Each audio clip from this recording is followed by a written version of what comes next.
O número de brasileiros com diabetes cresceu mais de 20% nos últimos 10 anos. E esse dado alarmante muitas vezes é acompanhado de um problema comum: a dificuldade de mudar os hábitos. Sobremesa para fechar bem o almoço tá fora da lista. Cafezinho com açúcar também não entra. Pacote de guloseimas para adoçar um dia de trabalho de jeito nenhum.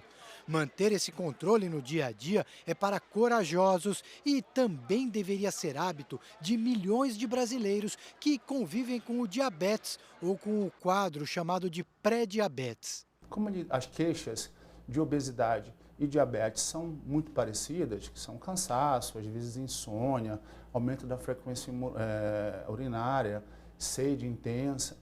Então, isso passa desapercebido. Pesquisa do Ministério da Saúde apontou crescimento de 24% nos casos de diabetes num período de 10 anos. A maioria entre mulheres, que representam um pouco mais de 8% da população contra 7% dos homens. Diabetes é uma doença crônica que pode se tornar grave e que está relacionada diretamente aos hábitos de vida.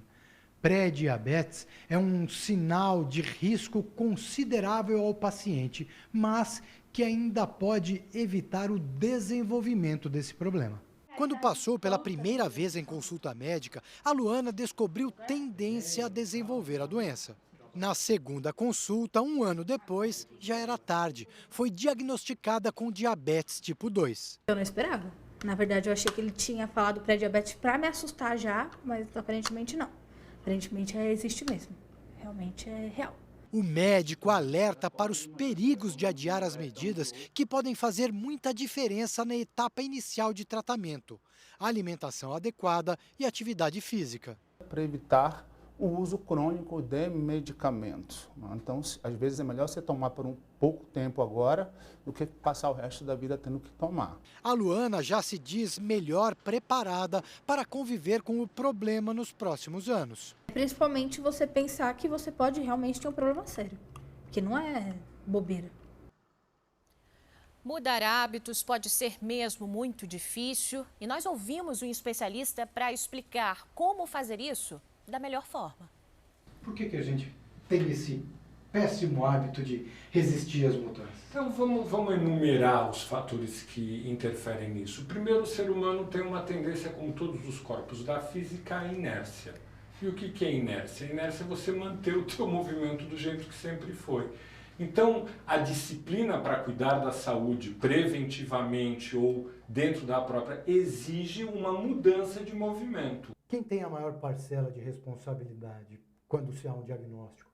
O médico, o paciente, 50% cada um? Não, a maior responsabilidade, sem dúvida alguma, é do paciente. Não tem o que discutir. Ele não tem culpa de nada. É muito importante fazer esse diferencial.